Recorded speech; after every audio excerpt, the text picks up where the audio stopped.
Парламент руу үзэгчтэй MBC NEWS Medeelliin хөтөлбөрийн даваа гарагийн дугаар эхэлж байна. Мэдээллийн товчхонд анхаарлаа хандуулна. Энэ сарын 25-наас 27-нд улсын хурлын 32 дугаар тойргийн орон нутгийн удирдлагуудын ээлжид сургалт боллоо.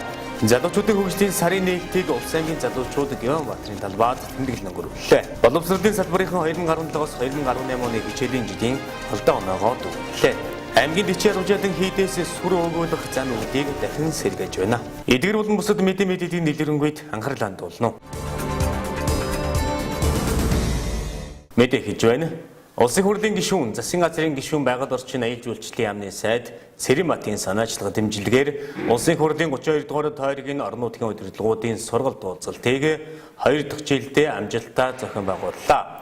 Сургалтанд тойргийн 7 сумдын анхан болон дунд шатны 62 удирдах албан тушаалтнууд оролцлоо.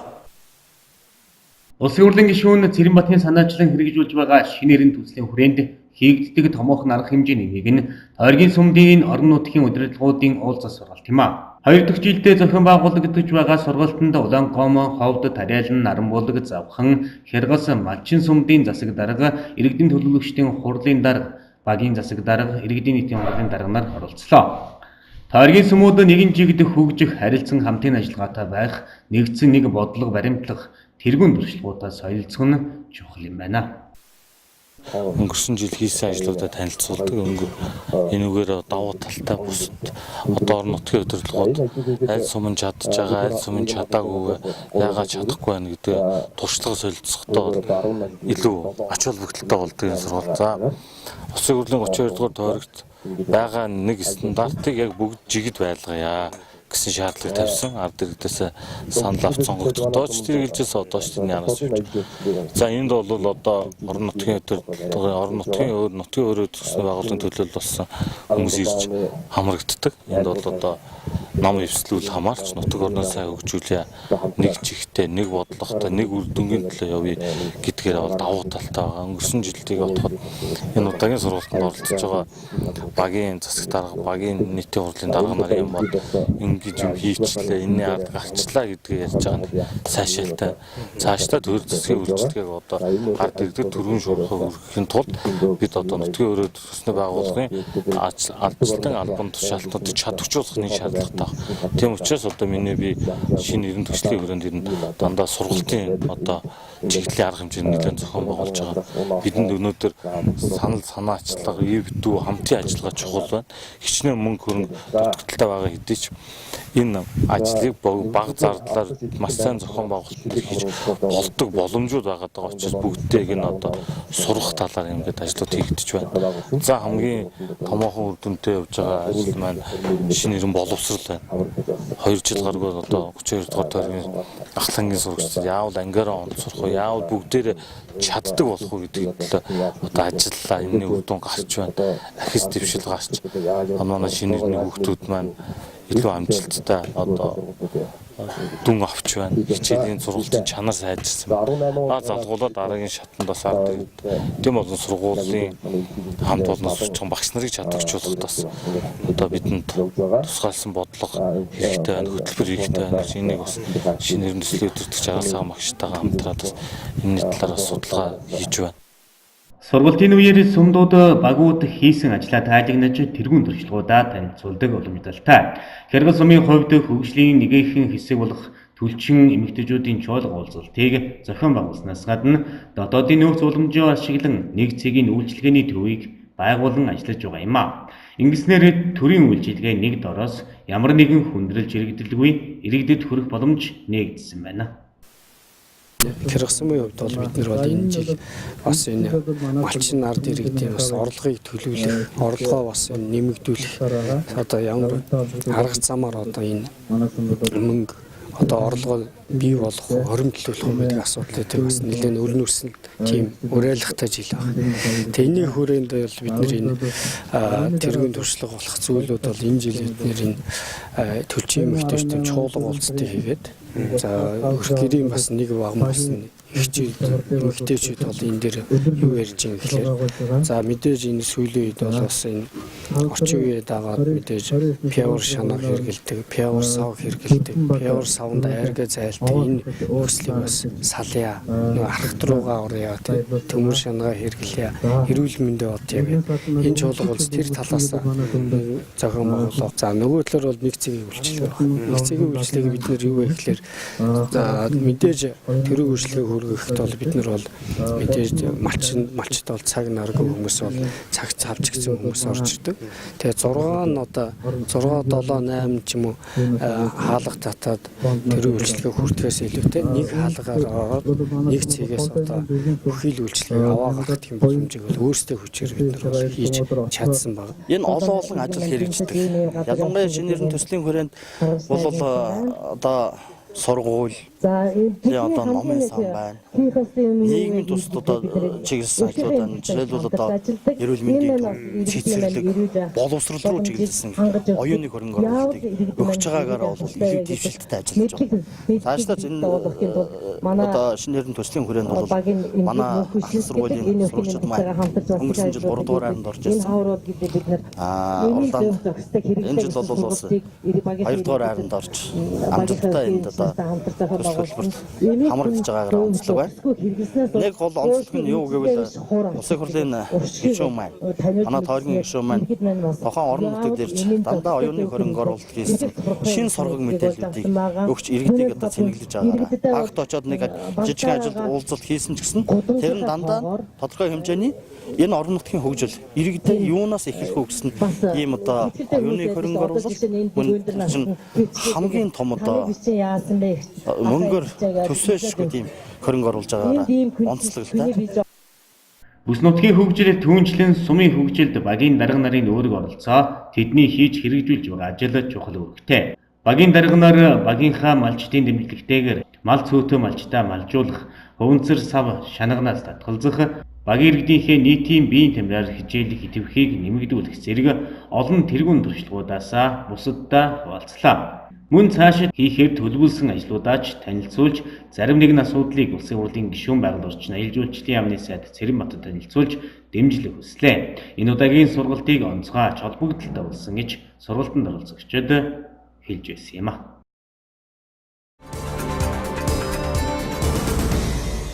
Дараагийн мэдээ. Жил бүрийн 8 дугаар сарын 25-нд олон улсын залуучуудын өдөр тохиолдгоо. Тус өдрийг тохиолдуулан манай улс 5 дахь жилдээ залуучуудын хөгжлийн сарын аяныг эхлүүллээ. Улс орон даяар энэ сарын 24-нд аяны нээлтийн үйл ажиллагаа болсон бөгөөд манай аймгийн залуучууд Гяванбаатарын талбайд цуглаж аянаа албан ёсоор эхлүүллээ. Манай улс олон улсын залуучуудын өдөртөө давхцсан жил бүрийн 8 дугаар сарын 25-ны өдөр Монголын залуучуудын өдөр болгон олон арга хэмжээ үйл ажиллагааг явуулж ирсэн. Энэ тэмдэглэлт өдрүүдийг 2014 оноос эхлэн жил бүр залуучуудын хөгжлийн сарын аян хэмээн тэмдэглэх болсон. Энэ жил 5 дахь жилдээ зохион байгуулагдаж буй энэхүү сарын аяны үндсэн зорилго нь залуучуудын иргэний нийгмийн байгууллагууд сайн дурын бүлгүүдийн санаачлага, идэвх оролцоо, нийгэмд оруулж буй хувийн нэмрийг таниулах, сурталчлах, тэмдэглэх, нийгэм тулгамдж буй асуудлуудыг залуучуудын хүч, идэвх оролцоо, санаачлагаар хэрхэн шийдвэрлэх талаар хамтдаа хэлэлцэхэд оршиж байгаа юм а. Залуучуудын хөгжлийн сарын нээлтийн ажиллагааг Увс аймгийн гэр бүл хүүхэд залуучуудын хөгжлийн газар, залуучуудын хөгжлийн төвийн дэргэдэх залуучуудын зөвлөл, Монголын залуучуудын холбоо, нийгмийн арчилсан Монголын оюутны холбоо, аймгийн стандарт хэмжил зүүн хилтээс өсвөр үе залуучуудын сонирхлын клубүүд, Mobicom компани увс салбар, Unitel компани увс салбар, Skytel компанийн увс салбар, Увс аймгийн сагсан бөмбөгийн холбоо, ойр төвжимжүүжийн театр, аймгийн төвийн багийн залуучууд хэвлэл мэдээллийн байгууллага хамтран амжилттай зохион байгууллаа. Нэг нь өөрөө бас чөлөөтэй залуучуудаа өнгөрөөе гэж төрснөө. Тэгээд амжилттай боллоо. Бидэртэй хамтраад Монголын нийгмийн арчилсан Монголын оюутны холбоо, Монголын залуучтай холбоо, манай залуучдын төвийн дэргэдэх залуучдын зөвлөл хамтраад зохион байгуулж байна. Маш амжилттай сайн болж байна. Сарын аяны дэвтисний дараа сарын аяны дараа маш олон ажлыг төлөвлөж хамтраад хийхээр төлөвлөсөн байгаа. эндээс маргаашаас үедээ танилцуултаа төдийдөө ихтэй хэмжээ явна.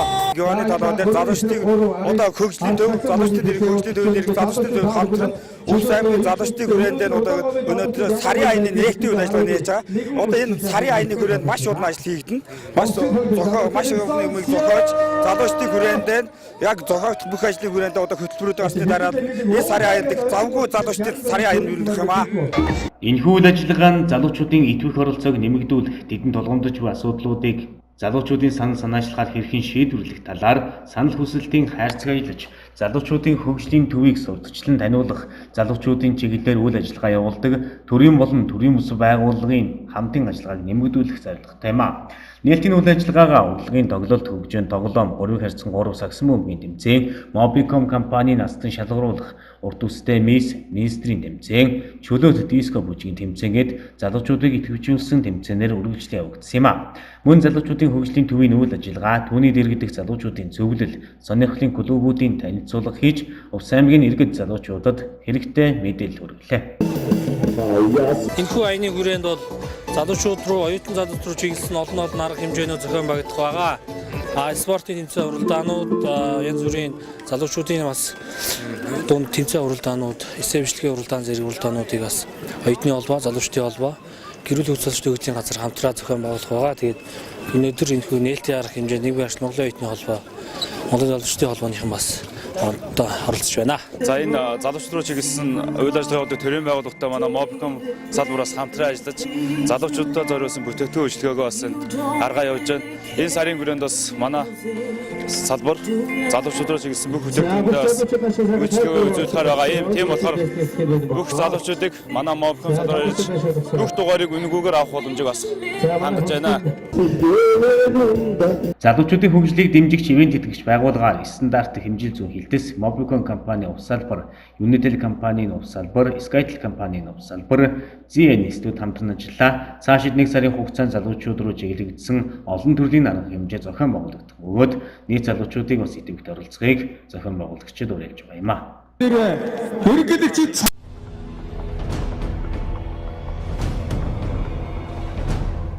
Ирландын Дублин хотоос гаралтай Стамфорд сүлжээний бизнест манай улсын 7,000 гаруй иргэнээс 100 тэрбум төгрөг лоббирдод байгаа талаар мэдээлсэн билээ. 2 жилийн өмнө буюу 2016 онд Ирланд улсад сүлжээний бизнес лоббир болох нь тогтоогдож байсан байна. Тус сүлжээний бизнесийг Монголд хэрэгжүүлж, иргэдийг лоббирдсан хүн бол Оросын иргэн Евгений Персов юм байна. Тэрээр энэ сарын дундуур баригдаж Сүхбаатар дүүргийн цагдаагийн 1-р хилтэст шалгагдаж байна. Түүнийг цагдаа нар 90 сурвалжилж байгаад туушин зочдуудлаас барьж авсан байна. Түүнчлэн 2-р эмнэлэгт байхад нь Оросын ичингийн машин очиж авна, байцаалд өөх өдөр нь цагдаагийн байгууллагын гадаа буулгажээ. Тус лоббир нь манай улсад одоогоос жил гаруй өмнө Стамфорд хөрөнгө оруулалтын компани нэртэйгээр үйл ажиллагаагаа явуулж эхэлсэн байна. Тэд Казахстан улсаар дамжин Оросоос манай улсад орж иржээ. Энэ лоббир 2 төрлөөр ялгардаг. Аббана босго өндөртэй учраас монголчуудад Стамфорд нь илүү тохиромжтой хэмээн зөвлөөд иргэдийг эсвэлдэг байжээ. Хамгийн гол нь сүлжээ гэж хэлэлгүй хөрөнгө оруулалтын томоохон компани гэж тайлбарлаж ойлгуулсан байна. Манай улсын цагдаагийн газарт баригдан байцаагдаж буй Евгений Персов нь Европт төвтэй Абба гэх компанийн захирал нэг юм байна.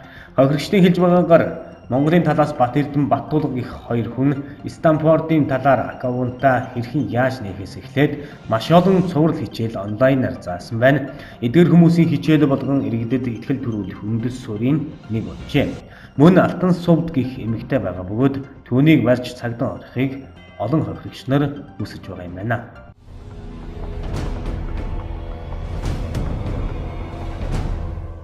Засгийн газрын хэрэглэх газрын төрийн байгууллагуудад сахилах хариуцлага дэг журмыг чангадах албан даатгаврыг дотооддоо чанд мөрдөн ажиллаж байна. Өнгөрсөн хугацаанд ажилчдын цаг ашиглалт, хөдөлмөрийн бүтээмж, ажлын байран дэх ёс зүйн байдал зэрэгт үнэлгээ хийж шалгалт явуулсан байна. Тодорхойлбол засгийн газрын хэрэг эрхлэх газрын надан хаагчдын ажлын өрөөнд төрийн тусгай хамгаалтын газраас үзлэг явуулж, засгийн газрын хэрэг эрхлэх газраас томилогдсон шалгалтын ажлын хэсэг засгийн газрын автовазад гэнтийн шалгалт хийсэн байна. Тус газрын засгийн газрын техник тоотой албан даалгаврыг хэрэгжүүлэх хүрээнд байгууллагын дотоод хяналт шалгалтаа чангатгаж ажилласан байна. Он гарсаар ажлын байранд согтруулахундаа хэрэгэлсэн 7 хүнийг халж зөрчил гаргасан 9 ажилтнанд сахилгын арга хэмжээ авсан байна. Мөн төрийн ордны харуул хамгаалалт нэвтрэх хэсгийн шалгалтыг улам чангатгаж ерөнхийлөгч улсын хурлын дарга ерөнхий сайдаас бусад улсын хурлын гишүүд болон бүх хүний бичиг баримтыг тогтмол нягтлж гар тест зэргийг хэрэгэнтгэн төхөөрөмжөөр шалгаж арх согтруулахундаа хориотой бараа бүтээгдэхүүн авч яваа хэсгэд хатуу хяналт тавьж эхэлсэн байна.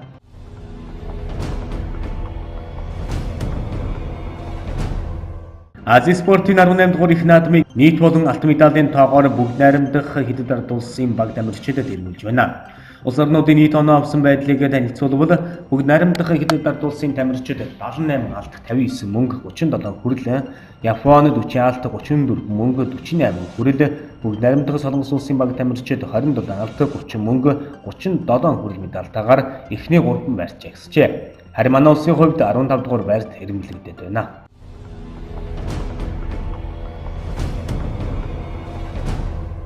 Хичээлийн шинжил эхлэхэд оюутан бүрт тулгамддаг асуудал бол сургалтын төлбөр байдаг. Энэ асуудлыг шийдвэрлэх үүднээс 2016 оноос эхлэн оюутны хөгжлийн зээлийг засгийн газраас олгож эхэлсэн юм. Харин энэ жилээс тус зээлийг шинжилсэн журмаар олгох бөгөөд 72 тэрбум төгрөгийг төсвөлжээ. Өмнөх жилүүдэд оюутны хөгжлийн зээлийг арилжааны банкаар дамжуулан тодорхой нөхцөлтэй оюутнуудад олгодог байсан. Тухайлбал төрийн албан хаагчийн хүүхэд суралцах хүсэлтэйч төлбөрийн боломжгүй өмчин гэх мэт шаардлагаар оюутны хөгжлийн зээлийг олгодог байсан юм а. Харин шинжилсэн журмаар сургалтын голч онооноос шалтгаалan зээл олгож байгаа нь нэг талаараа оюутнуудад том боломж олгож байгаа гэдгийг холбогдох байгууллагаас онцолсон юм а. Мөн шинжилсэн журамд оюутны хөгжлийн зээлийг арилжааны банкаар олгохгүй гэж заасан байдаг. Өөрөөр хэлбэл оюутны хөгжлийн зээл хүүгүй, барьцаагүй, хамтран зээлдэгчгүй урт хугацаанд олгогдох нөхцөл бүрдсэн юм а. Сургалтын голч оноо 2 ба түүнээс дээш гэсэн нөхцөл тавигдахад шинээр эсэж байгаа оюутнууд энэхүү зээлд хамрагдах боломжтой юу гэсэн асуудал эндээс гарч ирж байгаа юм. Сургуулийн зүгээс оюутнуудад төлбөрөө төлсөний дараагаар хичээл сонголтоо хийх шаардлагыг тавьдаг. Харин энэ асуудлыг цэцлэхүүднээс үйл ажиллагаагаа явуулж байгаа магадлан итгэмжлэгдсэн дээд сургуулиудад албан бичгийг хүргүүлж байгаа юм байна. Оюутны хөгжлийн зээлд хамрагдсан оюутнууд сургуулиа төгсөөд ажлын байртаа болсны дараагаар 60 сарын хугацаанд зээлээ барагдуулах боломжтой. Ингэхдээ сард 10 гаруй мянган төгрөгийг буцаан олгох гинэ. Хэн амжилттай сурна, хэний голч оноо их байхаас шалтгаална тэр оюутан оюутны хөгжлийн зээлд хамрагдах боломжтой болох юм а. Дараагийн мэдээ боловсролын салбарын жил бүрийн хичээлийн шинэ жилийн эхлэхийн өмнөх нь хуралдаж өнгөрсөн жилийнхээ алдаа оноогоо дүгнэн ярилцаж энэ жилийнхээ зорилгоо тодорхойлдог уламжлалтай. Үүний дагуу боловсрол соёл урлагийн газраас багш нарын баг хурлыг амжилттай зохион байгууллаа. Энэ удаагийн хуралд сургууль цэцэрлэгийн удирдах ажилтнууд болон багш нарын төлөөлөл оролцлоо. 2018-аас 2019 оны хичээлийн шинэ жилийн Увс аймгийн багш нарын баг хурал боллоо. Хуралд аймгийн боловсролын байгууллагын удирдлагууд болон багш нарын төлөөлөл оролцож байна. Хурлын үеэр өнгөрсөн хичээлийн жилд хийж гүйцэтгэсэн ажил амжилттай дүгнэн цэгнэж эх хичээлийн жилд хийж хэрэгжүүлэх ажил хүрэх зорилгоо тодорхойлон ярилцлаа. 2018-аас 2019 оны хичээлийн жилд боловсролын салбарынх нь суралцагч бүрийн суралгад ахиц гаргана гэсэн уриаг дэвшүүлэн ажиллахаар боллоо. 2017-оос 2018 оны хичээлийн жилд боловсролын салбар тодорхой бодлого барьж ажилласнаар бодиттой амжилт гаргасан гэдгийг аймгийн удирдлагууд энэ үеэр онцолж байсан юм а. Ямар ч байсан Увс аймагт энэ 18 он 44 тэрбум төгрөгийн ажил үйлчилгээ эхэлж байгаа. Энэний 60 орчим хувь нь зөвхөн боловсролын салбартаа бид нэр хийж байгаа. Миний хувьд эрүүл мэндийн салбар, боловсролын салбар хоёр болвол амин чухал хоёр салбар. Тэгэхэд амин чухал хоёр салбарын маань нэг одоо удирдлагын хэмжээний баг хурал маань өнөөдөр болж байгаа учраас би бас энэ үнийг хэлж байна. Бид нар баг хурлаараа 2017-оос 18 оны одоо алдаа оноо онсон юу вэ бид нар? Амжилт нь юу вэ? Үр дүн нь юу вэ? Энэ үнийгээ сайхан шүүж ярилцах ёстой. Алдаагаа бас ярих ёстой. Юу юун дээрээ бид нь алдаа гаргаж юу? Энийгээ яаж засаад цаашаа явах ёстой. Бид нар хамгийн гол нь алдаагаа засаад цаашаа явуул өшөө үр дүн гарах ёстой гэж бид нь бодож байна. Тийм учраас энэ дээр бид нэлээд ач холбогдолч өнөөдрийнхөө баг хурал дээр ярилцах ёстой. За дээр нь мэдээж 18-аас 19 онд энэ 17-оос 18 онд хийсэн ажлаасаа бидний заавал үр дүн гарсан байх ёстой. Эцсийн ерөнхий шалгалт 2 дугаар байранд орлоо гэж энэ бол үнэхээр миний хувьд тэр мэдээг сонсчод бахархаж байсан. Энэ боловсролын системийн олон мянган манай аймгийн багш нар, хүмүүжүүлэгч нар энэ ажлын үр дүн юм аа. 7-аас 18 оны хичээлийн жилд олон сайхан амжилтуудыг гаргасныг сая боловсролын салбарын дарга засаг дарга маань бас дүгнэж хэлсэн учраас би бас энийг товчхон агуулгаар нь ярихад Увс аймагт байгаа агентлаг төрийн захиргааны байгууллагуудаас ажиллаараа нэгд орно гэдэг бол их амар ажил биш. Энэ боловсрол соёл урлагийн газар нэгд орсон байна. За мөн төрийн үйлчлэгээний байгууллагуудаас маш олон байгууллага байгаа. За энэс нэгдүгээр сургууль маань бас ажиллаараа тэргүүлсэн байгаа. За ингээд минь улсад үзүүлдэг амжилтаараа хоёрд орж улсынхаа нэрийг өнөөдөр бас улсад гаргаж байна. За олимпиаданд медалийн чанар нь бас сайжирч байна. За мөн одоо нийтлэгсэн соёл арга хэмжээнд бол тусгай байрыг эзлэнэ гэдэг бол Монгол улсын хэмжээний 9 дүүрэг 21 аймагаас 4-д орно гэдэг бол бас бид бүхний одоо хийсэн ажил барьж хэрэгжүүлсэн бодлогын үр дүн бол бас гарч байна гэж бол ингэж бас ингэж дүгнж үзэж байна. Мөний нүүр засаг даргын тамийн газрын дарга Батчааргал ерөнхий сайдын тогтоол шийдвэр засгийн газрын албан даатгууруудын талаар төрийн албан хөвчдөд мэдээлэл өглөө. Тодорхойлбол засгийн газрын 2018 оны 8 дугаар сарын 22-ны өдрийн 258 дугаар тогтоолоор төрийн албаны сахилга бат хариуцлагыг сайжруулах үүднээс төрийн албан хаагч ажлын байран дээр архитан согтуурсан, ажлын байран дээр архи согтууруулах ундаа хадгалсан гэх мэт хариуцлагагүй үйлдэлүүдэд хатуу арга хэмжээ гаргуулсныг энэ үеэр танилцууллаа. Маш өндөр хэмжээнд дэмжинэ. Монгол Улсын засгийн газрын 2018 оны 8 сарын 22-ны өдөр 258 дугаар тогтоолоор төрийн байгууллагын сахилга хариуцлага дэг журмыг чангадах тухай гэсэн 6 бүлэг асуудал дотроос нийлээдгүй олон чиглэлийг оруулсан тогтоол гарсан байна. Энэ тогтоолын их хуваар нь бол одоо төрийн байгууллагын системээр одоо та бүхэндээ хүргэх болно. За энэ тогтоол дурдсан ерөнхийд нь одоо 4-5 асуудлууд байгаа. Энийг одоо та бүхэнд бас анхааруулж хэлье гэж бодож байна. Төрийн байгууллагууд яамаа агентлагуудад одоо хяналт чадварт хийх явцад одоо ажлын байран дээр архитан согтуурах асуудал.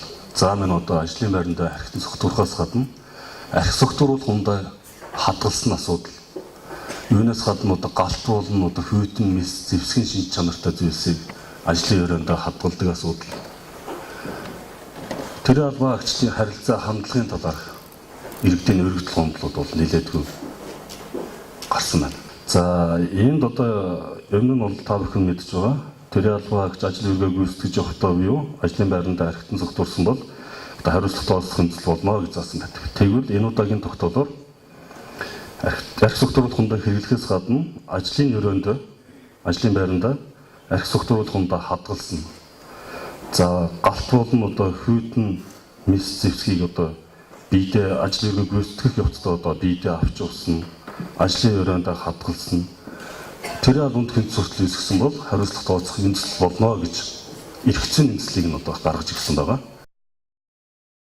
2017-оос 2018 оны хичээлийн жилд Увс аймгийн боловсролын байгууллага дараах амжилтуудыг гаргасан байдаг.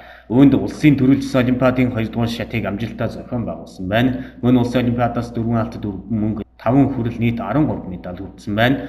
2017-оос 2018 оны хичээлийн жилд эсэлтийн ерөнхий шалгалтын дундаж оноогоор улсын хэмжээнд 520.6 оноогоор 2 дугаар байр эзэлсэн байна. Энэ нь өмнөх оноос эзлэх байр 7-оор урагшилсан дундаж 18.6 оноогоор ахисан байгаа юм а.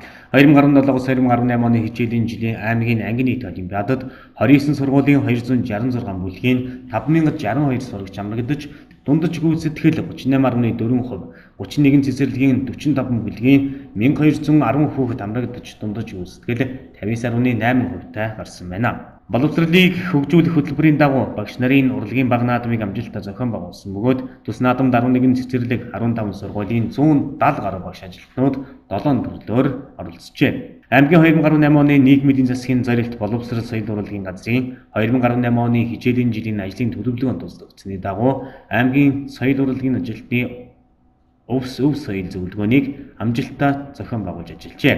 Монгол Улсын зөвлөх багшийн тоо 6-гаар нэмэгдэж багш нарын мэргэжил ур чадвар жилээс жилд дээшилж байгааг энэ үеэр онцолж байсан юм а. Мөн сургуулийн тэтгэлэгт хөтөлбөр 3 дахь жилдээ амжилттай хэрэгжиж нийт 540 гаруй сая төгрөгийн хөрөнгө оруулалт хийгдсэн байна.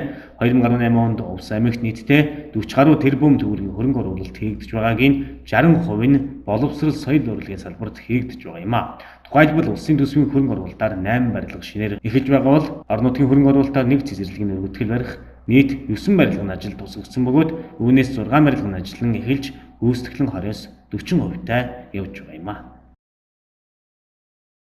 Энэ маань бас цомхон бөгөөд бас богино хугацаанд чанартай ийм хурлаг хийж мэдээлэх ийм шаардлагууд тулгарч ингэж ажиллаж байгаа. Энэ жилийн багш нарын баг хурлын бидний онцлог юу? Өнгөрсөн 2017-аас 18 оны хичээлийн жил маань Улс аймаг энэхээр боловсролын салбарт мэдэгдвэрч ахит дэвшил гаргасан ийм хичээлийн жил байсныг бид энэ баг хурал дээр зохиж ярьж байна.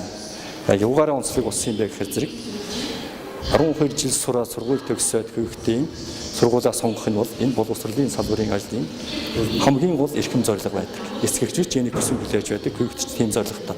Ирээдүйд ямар мэргэжилтэй ямар хэн болж яаж амьдрах вэ гэдгийг шийддэг. Энэ асуудлын нэг бос суурь нь эсдийн ерөнхий шалгалт байдаг. Энэ ажлаараа бид энэ жил улсын хэмжээнд 2 дугаар байранд орж өнгөрсөн жил 9 дугаар байрсан бол энэ жил 2 дугаарч. Нэлээд түүхэнд сүүлийн 10 жилд манай бид гаргаагийн амжилтыг бас гаргасан ийм сайхан амжилтаа бид гаргаад багш нарын баг хурлаа бүтэж байна. Тэрнээс гадна нийт сургуулийн чанар буюу мас сургуулийн чанар 18.6%-аар төлөвлөгийн үнэлгээгээр агсан. Ийм сайхан амжилт. Энэ сургуулийн өмнөх боловсролын тухайд энэ жил бид нэр аймгийн сургуулийн өмнөх боловсролын ажилтны зөвлөгөөнөөс гаргасан хүүхдүүдийн насны уцалдаг төгссөн заавал хэвшүүлэх 15 зөвлөлт гэж агсаасан байна. Энэ бол зөвхөн Улс аймгийн сургуулийн өмнөх боловсролын хүүхдүүдэд хэвшүүлэх зөвлөл юм байна. Их мэтлэнгийн бас ийм онцлог зөвлөлттэйгээр багш нарын баг хуралтайгаа зулгаж байна. Дараагийн хичээлийн жилийнхэн зорилтыг бас тодорхойлж байна. Эх хичээлийн жилд бид нэр хөрөнгө оруулалтын чиглэлээр энэ жилээс бүр илүү амжилттай болно. Яагаад гэвэл 2019 онд 3 цэцэрлэг шинээр ашиглалтанд орно. Одоо үйл ажиллагаа эхлээд засвар нь барилгын суурь нь 50 явж байгаа. Энэ 19 оны 9 сарын 1-нд ашиглалтанд орчин. Энд нийтдээ Улс аймагт 450 хүүхдийн суудалтай цэцэрлэг ашиглалтанд орно. Иргэжил бол гэрээтэй удааж нэхлээд явж байгаа урах баталгаатай байна. Тэгэхээр зэрэг цэцэрлэгийн хөрөлцөө хангамж бол бас үндсэндээ иргэжил нэг 90 гаруй хувьтай болно гэж үзэж байгаа. Сургуулийн тухайд бас нэг ард иргэдэд мэдээлэх зүйл бол энэ жил Улс аймагт 2 сургууль баригдаж байгаа. Тэргүүн сумын дунд сургуулийн 320 хичээлийн байр, Улаангом суманд цогцлог 2 дугаар сургуулийн хичээлийн байр 3 давхар болж өргөгдөх гэсэн юм явж байгаа. Цогцлог 2 дугаар сургуулийн хичээлийн байрны өргөгдөл бас он дамжиж хийх гэж төсөв цугдсан. Энэ хичээлийн жилд бол 10 сар хүртэл бас хичээл хийх боломж бол багтаа байгаа. Энийг яаж зохицуулж байгаа юм бэ гэхээр зэрэг 6-аас 8 дугаар ангийн сурагчдыг ахлах төр өдрөө сургуулийн нэг корпусыг тэр чигээр нь авч ашиглах маягаар хичээл зохицуулалт бол хийж байна. 1-аас 5 дугаар анги 8-аас 12 дугаар анги нь бол 2 дугаар сургуулийн хуучин бидний ярьсан шар сургууль өөрчлөлтийн сургуулийн нэг давхарт бол зохион байгуулалт арга хэмжээ ажиллаад явж байна. Эндсэндээ хичээл ийм шинэ жилээр эхлэхэд сургууль цэцэрлэгүүд бүгд ажиллахад бэлэн байгаа. Ганцхан онцлог зүйл бий. Сагил сумын сургуулийн засвар нэлээд хожуу эхэлсэн. Үйл ажиллагаа нь нэлээд удаашралтай байгаа учраас бид нэр Сагил сумын сургуулийг 9 сарын 20 хүртэл гэр барьж ажиллуулахаар төлөвлөж байна. Бусад сургуулиуд бол твийн ажилтны цэцэрлэгүүд бүгд твийн ажиллана. Сургууль цэцэрлэг бүр хүүхдийг хөгжүүлэх, хүүхэднийг бүр адил төвшөнд суралцах боломжийг бий болгоход бодлого төлөвлөгөө боловсруулан ажиллах шаардлагатай байгааг энэ үеэр хэлж ирсэн юм а.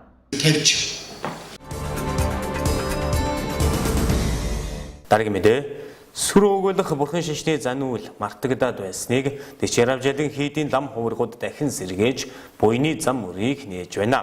Сүр өгүүлэхтэй тусгайлан бэлтгэсэн бомбтой цогон дээр сүрийн зайгаа тавин усаар цавлаж ойгуулдаг байна. сүр өгүүлэх хэмээх энэхүү бурхан шашны зануулыг хийхдээ эхлээд сүрийн зайг бэлдэх шаардлагатай юм а. Сүрийн зайг бэлдэхдээ амтд 3 буюу мөсөн чихэр зүгийн бал, гурам, цагаан 3 буюу сүү, шардус, тараг зэргийг 40 гурилд холж багсарч сүрийн зайг бэлддэг байна. Сүрийн зайг нас нөхцөгчийн хойноос 49 хоног уугуулж байвал анхлын үнэрээр нь хооллох хүслийг бүтээх хаандоо сүрмаа нар хийгээд бурхад их болсон 6 зүйлд төрөсөд тэнгэр лус өрт хөлөөс төс сонзон дайсан зэргийг хооллох нас нөхцөгчийг хооллох буйнаар өөрөө 9 хүслийн хураар зингэн хойтын зам мөрийг тэгшидгэн саад барцдыг арилган амгалангийн оронд оруулдаг гэж номын их мэргэд номлосон байдаг байна. Иймд хөрөөл уншуулсан болон сүр тавих хүсэлтэй нэг нь үүнийг үлдвээс зохистой юм байна. 40 жилийн хийдээс ном уншлаг найрлагын дагуу ёсчлон бүтээсэн сүрийг өгүүлэх бомбыг бэлтгээд байгаа юм байна. Сүр өгүүлнэ гэдэг нь сүр гэдэг нь юу юм бэ гэхээр энэ 10 гурилд 3 амттай 3 цагаан гэсэн ийм зүйлийг хольж бэлддэг ийм зүйл байгаа. Тэг. 3 амттайд нь бол бурам, мөсөн чихэр, зөгийн бал гэсэн амттай 3 ордог. За 3 цагаанд нь бол шартос, сүү, тараг гэсэн ийм 3 зүйл ордог. Тэгээ энийг бол 10 гурилд холиод сүрийн зай гэдэг юмыг одоо бэлдэж авдаг. Тэгээд одоо энийгээр бол хийн төрөл хийтэн буюу өнөр идэгчтэн тэр бүгдийг одоо хооллдог. Тэгэхээр одоо бид бүхэн одоо газар нутгийн эзэнтэй, лус авдагтай гэж ингэж одоо бурхны шашинд одоо байдаг. Дээрээс нь тэрэнд одоо итгэж одоо биширч мөргөдөг ийм одоо хүмүүс. Дээрээс нь бол энийг уугуулснаар бол янз бүрийн одоо хандад агнес, за газар лусын эзэд, за хийн төрөл хийтэн жишээлбэл одоо бидний хамгийн ойр гэх юм бол одоо талигаачдын одоо сүнс гэдэг юм. Энэ бүгдийг одоо хооллож, ундаалж одоо тэрийгээр бид нар буян хураадаг ийм одоо зан үйл юм. Тэгээд энэ бол бас нэг ёсондоо бол баг зэрэгээр тасраад байгаа ийм зүйл. Тэгээ энийг нэг талаараа сэргээж, төвлөрүүлж ингэж хийж байгаа. Дээрээс нь одоо хийдэд ирээд хүмүүс одоо ёроол авахулж байгаа шүү дээ. Ёроол оншуулаад өөрсдөө маань оншаад ламаар одоо ёроолын ном уншаад ингэж байгаа. Гэтэл сүрээ бид нар бол өгүүлж чадахгүй. Гэр орондоо бол хийж чадахгүй. Бид нар энийг бол хийгээд яг доотл тэр сүрээ өгүүлэх хэсгээр нь бол одоо яг шатсан шаврын тавьж ингэж бүх юм нь одоо номын хормын дагуу бэлдсэн байгаа. Дээрээс нь одоо малын сүр гэж бас өгүүлдэг. Тэрэнд нь бол арц холиод одоо өгүүлдэг ч юм уу тийм ээ. Ийм бол бас байдаг.